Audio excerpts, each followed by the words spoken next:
20 ఏళ్లుగా మట్టి విగ్రహాలపై అవగాహన కల్పిస్తున్నామని ఆలివ్ మిఠాయి ఫౌండర్ దొరరాజ్ తెలిపారు. ఇప్పటివరకు 10 లక్షల మట్టి గణపతులు ఫ్రీగా పంపిణీ చేస్తామని తెలిపారు. 100 స్కూళ్లలో వర్క్షాప్ నిర్వహిస్తున్నామని చెప్పారు.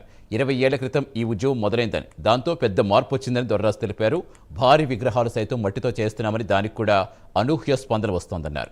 మట్టి విగ్రహాలు కావాలనుకునేవారు ఆలివ్ మిఠాయి వెబ్సైట్లో రిజిస్ట్రేషన్ చేసుకుంటే సమీప బ్రాంచ్లో విగ్రహాలు తీసుకోవచ్చని స్పష్టం చేశారు.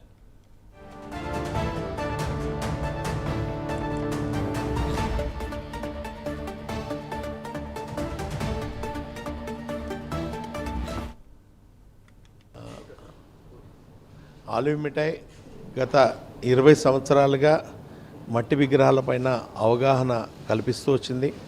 ఇప్పటి వరకు ఈ సంవత్సరంతో దాదాపు 10 లక్షల విగ్రహాలని మేము ఉచితంగా పంపిణీ చేయడం జరిగింది. అలాగే కొన్ని వందల స్కూల్స్లో మేము ఈ వర్క్షాప్స్ కండక్ట్ చేస్తున్నాం. పెద్ద మార్పు వచ్చిందనే చెప్పుకోవచ్చు. గత 20 సంవత్సరాల క్రితం మేము ఈ ఉద్యమం మొదలుపెట్టినప్పుడు పెద్దగా స్పందన రాలేదు. కానీ పోను అన్ని ప్రభుత్వ సంస్థలు, అన్ని మీడియా రంగాలు ముందుకొచ్చి ఈ కార్యక్రమాన్ని ప్రజల్లోకి విస్తృతంగా తీసుకెళ్ళడం వల్ల ఈ రోజున హైదరాబాద్లో మట్టి విగ్రహాల వినియోగం ఇళ్లలోకి ఒక 90% మారింది. గత 20 సంవత్సరాల క్రితం తీసుకుంటే కేవలం 10% మాత్రమే మట్టి విగ్రహాన్ని ఇళ్లలో వాడేవాళ్ళు. ఇప్పుడు 90% వాడడం అనేటువంటిది ఒక గొప్ప విజయంగా భావిస్తున్నాం. ఇందులో మా వంతుగా మండపాల్లో సైతం మార్పు తీసుకురావడానికి కూడా మేము కృషి చేశాము. భారీ విగ్రహాలని, అంటే 3 అడుగుల విగ్రహాలు, 5 అడుగుల విగ్రహాలని కూడా మేము అవైలబిలిటీలోకి తీసుకొచ్చి కుమ్మరి వాళ్ళతో మాట్లాడి అవైలబిలిటీలో తీసుకురావడం జరిగింది. దానికి కూడా అనూహ్యమైన స్పందన వచ్చింది.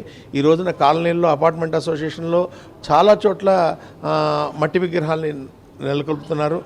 మేము 25 అడుగుల మట్టి విగ్రహాన్ని కూడా తయారు చేసి దాన్ని విజయవంతంగా హుస్సేన్ సాగర్ తీసుకెళ్ళి నిమజ్జనం చేసి భారీ విగ్రహాలు కూడా మట్టితో చేయొచ్చు అని ప్రజల్లో మార్పు తీసుకురావడానికి ప్రయత్నం చేశాం. దానికి కూడా స్పందన చాలా బాగుంది. మంచి మార్పే వస్తుంది. కాకపోతే మండపాల్లో పెట్టే విగ్రహాల్లో భవిష్యత్తులో మరింత మార్పు రావాలి. మట్టి విగ్రహాల వైపు పూర్తిగా ప్రజలు మళ్ళాలని కోరుకుంటున్నాం. అలాగే ఈ కార్యక్రమాన్ని మేము మొదలుపెట్టింది చిన్న పిల్లలకి స్కూల్స్లో వర్క్షాప్ కండక్ట్ చేయడం ద్వారా వాళ్ళందరూ పెద్దవాళ్ళు అవుతున్నారు. వాళ్ళందరూ పర్యావరణం పట్ల ప్రేమను పెంచుకోవడానికి మేము చేసిన ప్రయత్నం ఈ రోజున గొప్ప సత్ఫలితాలను ఇస్తుందని చెప్పచ్చు. ఈ భారీగా మన మట్టి విగ్రహాల వినియోగం తెలియజేస్తుంది ఈ ప్రజల్లో ఎంత బాగా వెళ్ళిపోయిందో అని. సో మట్టి విగ్రహం కావాలనుకున్న వాళ్ళందరూ మా వెబ్సైట్కి వచ్చి రిజిస్టర్ చేసుకుంటే మీరు ఉచితంగా మీకు సమీపంలో ఉన్న బ్రాంచ్లో కూడా తీసుకోవచ్చు.